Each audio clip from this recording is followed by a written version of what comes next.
Hi, I'm Rachel Schley, Assistant Professor in the Department of History at Linfield College. I'm with Ruby Guyot, recent class of 2019. It is Tuesday, July 30th, about 1:35 here in Salem, Oregon, where we are interviewing Thelma Klauss, who attended Linfield with her husband in the 1940s. And Thelma has kindly invited us to come, all of us invade her home and chat with us about her memories from Linfield and the time. So. Yeah, so we will kick things off with our first question, just asking you to talk a little bit about where you were from and what your family background was like before Linfield. I came to Linfield from Missoula, Montana. My father was the pastor at First Baptist Church there, which supported Linfield College. And so he was determined that I was going to go, even though it was a university town where we lived, he was determined I was going to Linfield.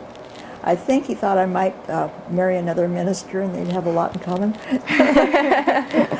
But anyhow, I graduated from high school there in 1944, and I worked a year for the State Welfare Department to get enough money to start going to college, and they allowed me to work in the library at Linfield, plus gave me a little small scholarship for being a pastor's family. Wow. At the time. They were doing that. And so I moved into Failing Hall, and moved in with a couple of my friends, Lelda Lee Hampton and another lady, and we were from Montana, and we were roommates. That's nice. So tell us, what was the first year that you arrived at Linfield, and what was life like on campus? I arrived in 1945 in the autumn. There was maybe 8 or 9 men there, and the rest were women. And then it wasn't long until the war was definitely over and the men came back. So it was different. It was different then. What was it like showing up on campus and there were only 8 to 9 men I and know, it just was a bunch very of women? strange. It was hard for them too, I think, because they were either had not been able to be in the service or they were very young. And one of my friends there was just going on 18 when he came, so he was a very young person. Could I go back a little bit too and ask, so you got to Linfield at 1945, so when the war was nearly over, so you were in high school then when the war was happening primarily. Mm-hmm. So what was that like for your family living through the war years? Do you remember any sort of rationing you had to go through? Absolutely.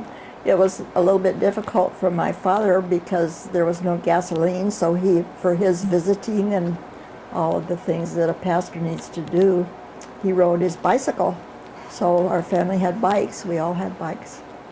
And of course there wasn't much sugar, there wasn't much nylon hose or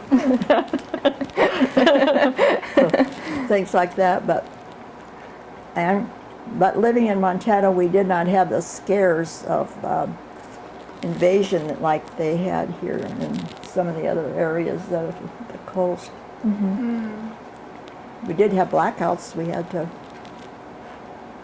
trade for them, but I can't say that we suffered at all in any way. Did you know anyone who served? A lot of them. One interesting thing about being there in Missoula, Montana, at the time, before that, we were in Helena, Montana for 4 years at the church there, and they had a sky parachute jumping station there at their airport, and so a lot of the men came down over the border from Canada and trained in the parachute jumping. What's the name of that? What do they call that when they train to jump out of the planes and parachute down? Anyhow. Oh, like paratroopers. Troopers, yeah. Mm-hmm. And so the Canadian young Canadian men came down and trained in Helena, and they would come to our church. And then that meant that there was a few men around, and we had a roller skating rink for one thing there, and we'd all go roller skating and or go to some dances, and so we had a lot of fun. Yeah. in that respect. And how did you get your news about the war when the war was happening? On the radio.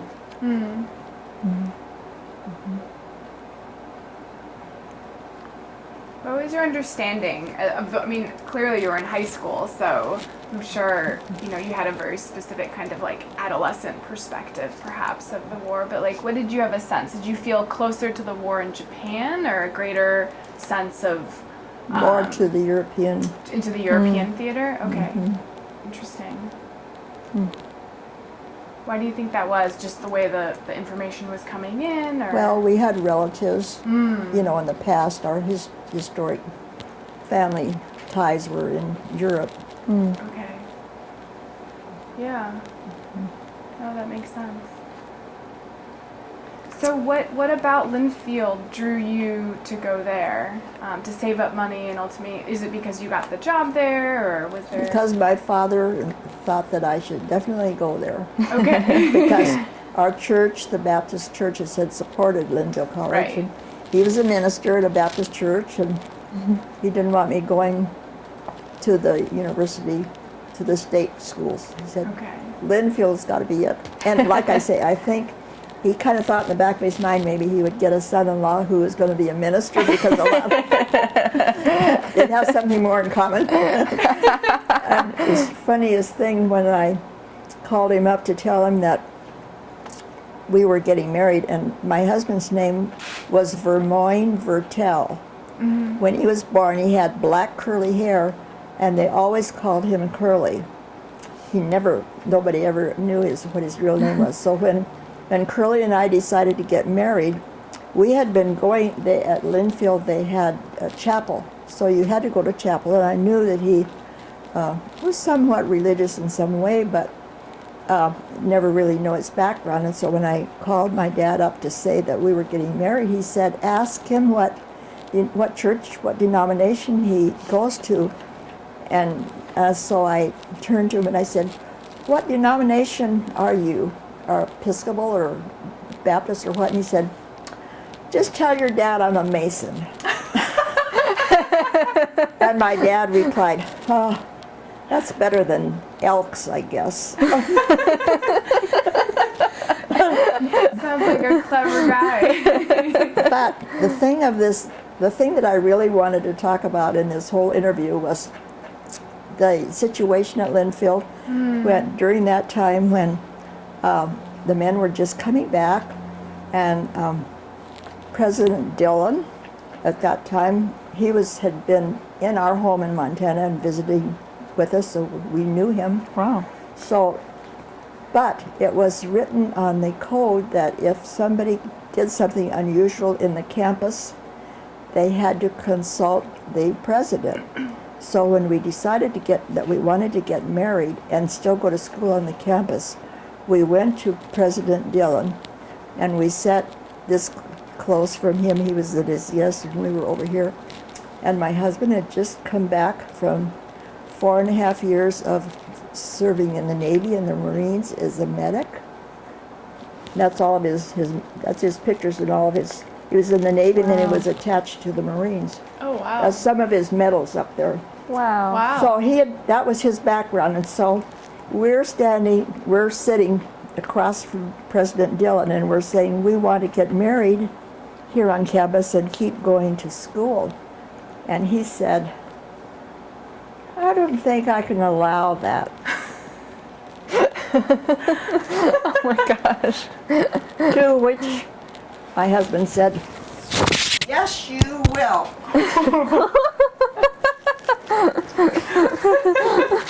My husband-to-be informed the president of the college that we were getting married. He said, he looked at me and he said, well, I have to have your father's permission. So I called my father up and I said, well, guess what, Dad? Your friend Dylan here says that you've got to give permission for me to get married. He said, okay, I'll send a written note and tell him it's okay. But the thing of it was that nobody on the campus had been married Oh, really? and going to school. They did not have student housing on the campus. In fact, housing was scarce anywhere in McMinnville. And so, by happen chance, I was taking psychology from Dr. Orr, who was renovating his upstairs bedrooms into an apartment. And when he heard out we were hunting for a place to live when we got married, he said, I'll make a deal with you, to my husband. Curly, if you help me fix up this upstairs apartment, I'll let you rent it when you get married. And so my husband helped him redo into an upstairs apartment, and we were living in a motel at the time, and that was our first home. Wow, so to speak. you lived with a professor. I love it. How did you and your husband, I mean, I know you met at Linfield. How did you meet there?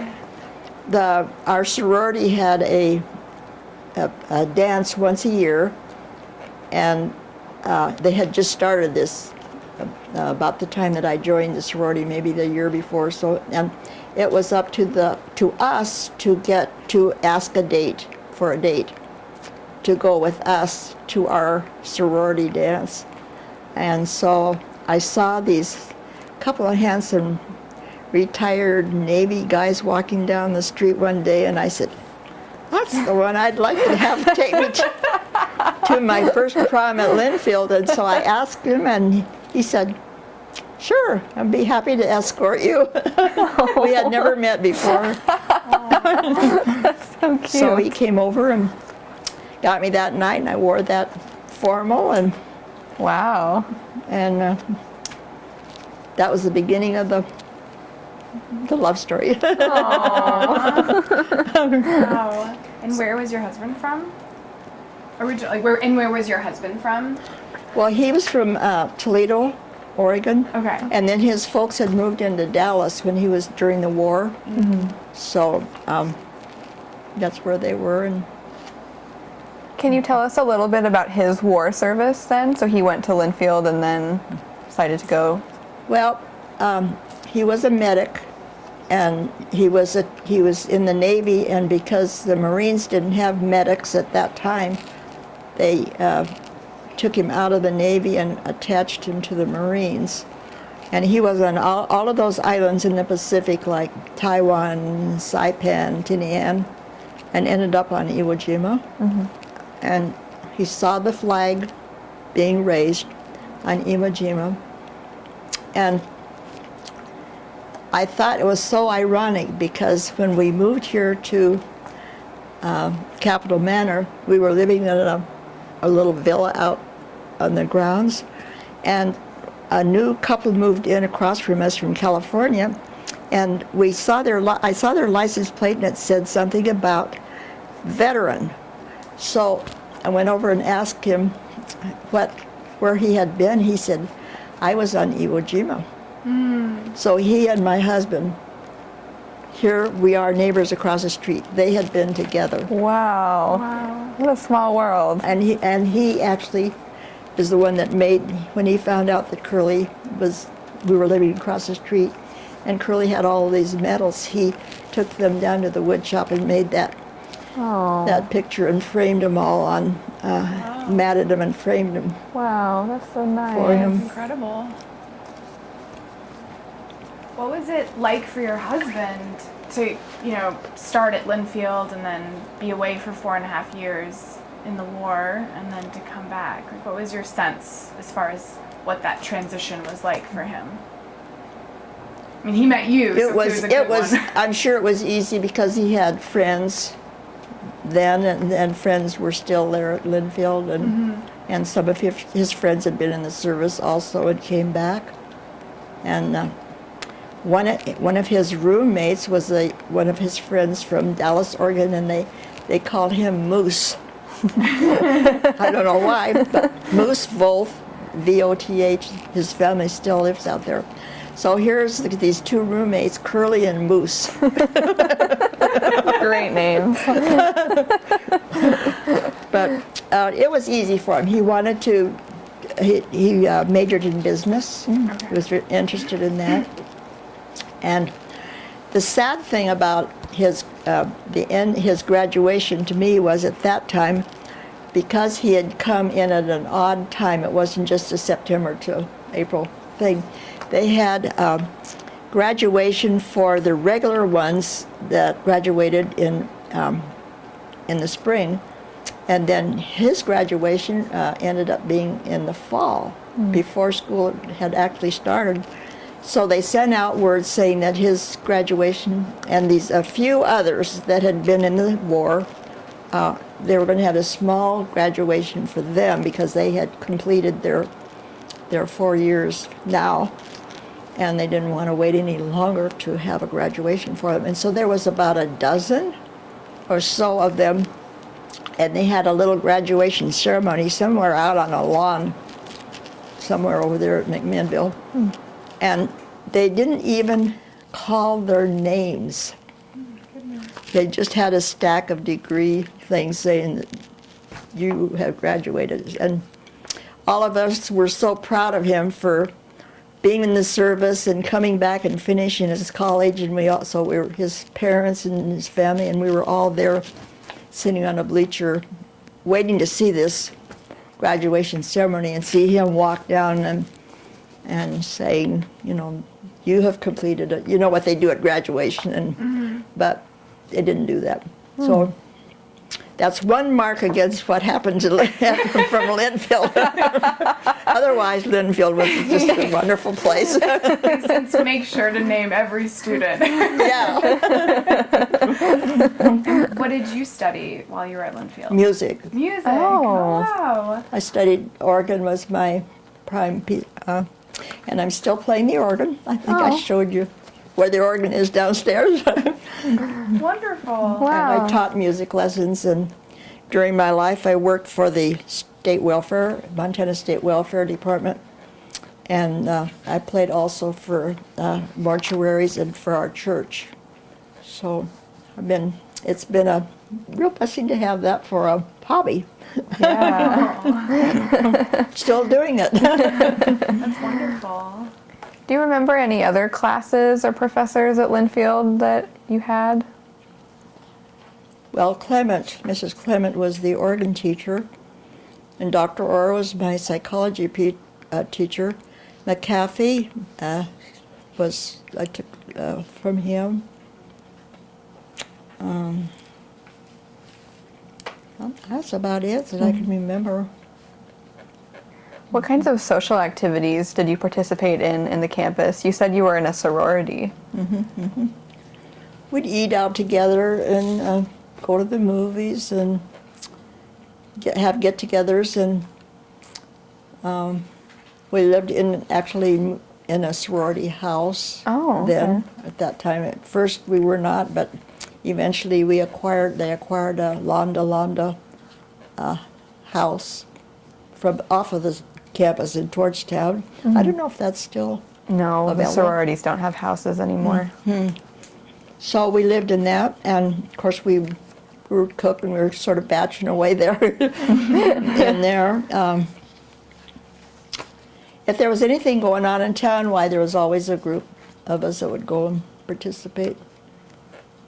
There wasn't much traffic because there wasn't no cars or gas. So if you wanted to do something, you could take a train or a bus into Portland. Did you ever go into Portland then? Quite often. Go into the operas or just to eat or to a special musical or something. Yeah. Was there a sense that Portland was going through a lot of changes in the course of the war and in the immediate aftermath? Did you notice any of kind of changes in job opportunities and kind of the economy or transportation? Just because McMinnville, obviously, There is wasn't very a lot rural. of job opportunities. When my husband graduated with a business degree from Linfield College, he wanted to work. He wanted a job.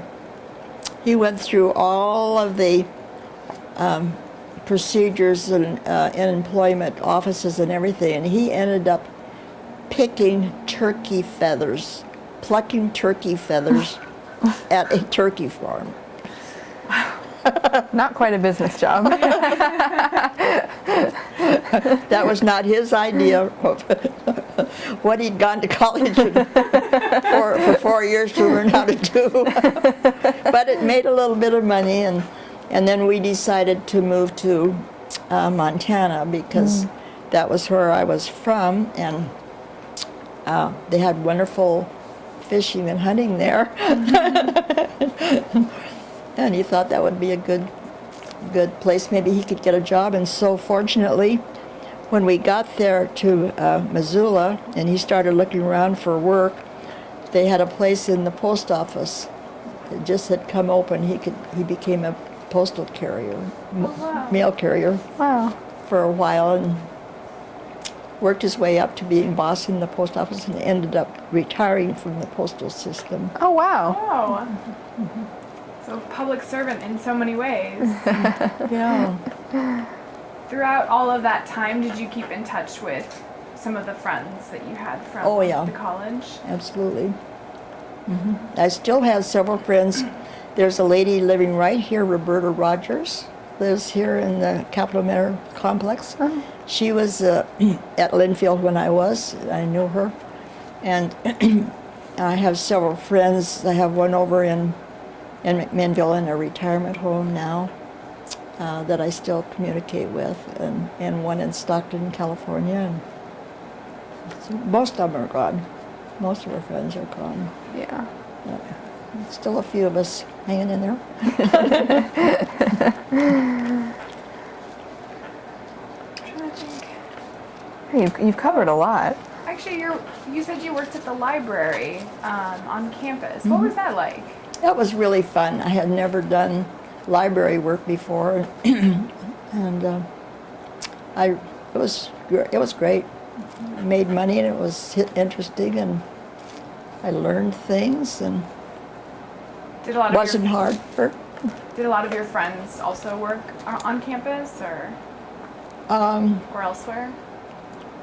There were some of them that did.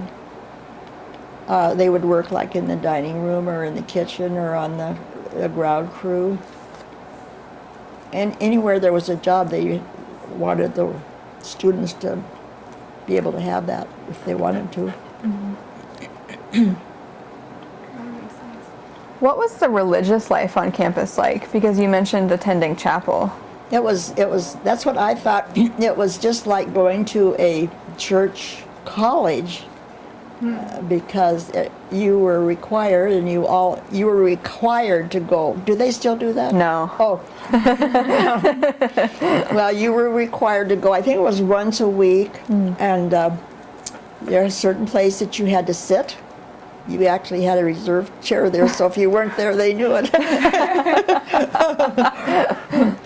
And I don't know, it was just a sort of a bonding thing that everybody did. We appreciated the atmosphere and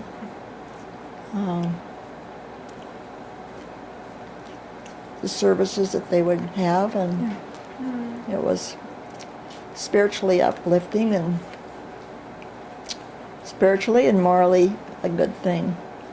Yeah. I think you've covered a lot of Yeah. or like primary questions. I guess just to kind of go back to, I think it's so interesting that that you showed up at college and there were basically 8 or 9 men and just a bunch of women. I mean, I'm just trying to, like, that must have been like really fascinating. And then soon thereafter you met your husband, but it must have just sort of practically speaking been difficult to date, considering Oh, there it were was. so few men. If I can ask Yeah. that question. There wasn't such a thing as a date. I guess that makes sense why President Dillon had to get involved with you two getting married, since that clearly was not happening if there were so few Yeah, men. because it had never happened before that people had gotten married and lived on campus and kept going to school. So, and then after that, it happened a lot. Yeah.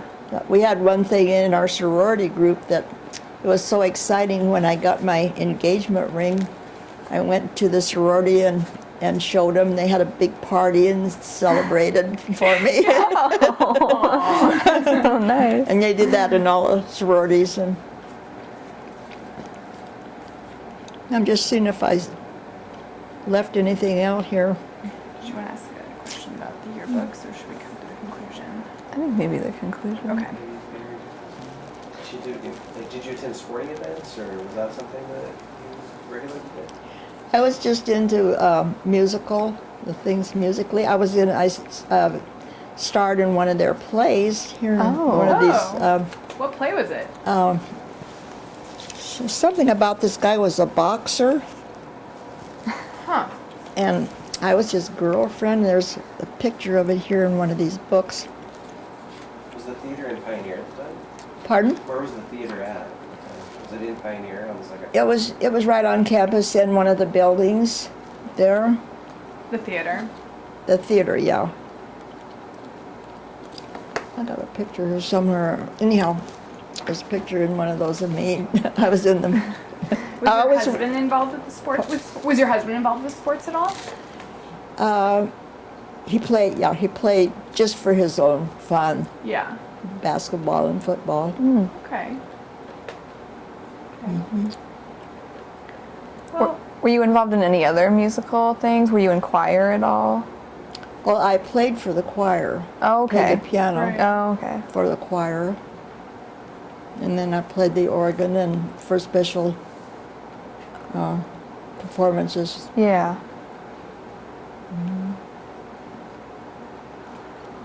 well, I guess we have a series of questions we like to ask as we wrap up these interviews. But in terms of your time there, like what kind of advice, I guess, would you give to today's students?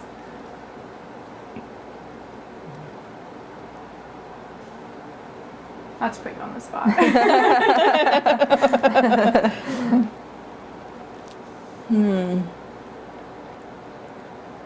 Well, I think it's a good thing to go to college. A lot of people think high school is it, but I think it broadens your life, it broadens your thinking, and gives you chances to grow up in different ways that you haven't, to become more mature and worldly. And gives you a chance to find out what you don't want to do, which is really important because some people go out and they start doing something and then they quit because it wasn't, worth worrying about. So I think it's really a good thing to go to college. Yeah. Yeah. And if you can go to a place like Linfield where it's not so secular, I think that's what I would choose for my children to go to. Yeah. Okay. Well, Yeah, thank you. I think. Do you have anything else maybe that you'd want to share? Any other questions? Anyone? Because we always like to end on one last question. So I think, are we at that point? about 28 minutes in. Yeah, okay. So we'll just ask you our last question that we love asking to conclude all of the interviews. What is the first thing that comes to your mind when you hear the word Linfield?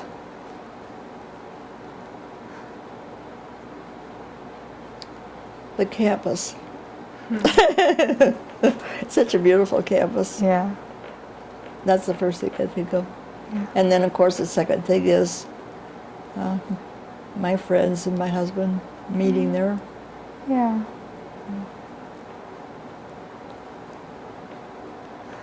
Wonderful. Okay. Well, thank you. Thank you so much for speaking Yeah, with thank us. you, We've really, Thelma. really enjoyed hearing your Yeah. stories. Well, it was sure fun to trigger my memory back and have to think about things to say and what happened. And the story of you and your husband, too, is just particularly lovely. So thank you for sharing his story with us as well. Yes, No, thank you for coming, and it's so nice to meet you, all of you. thank you. Our crew, as we call it. Should we ask? And I do questions about- want to have you sign my Oh, of just course. Of course.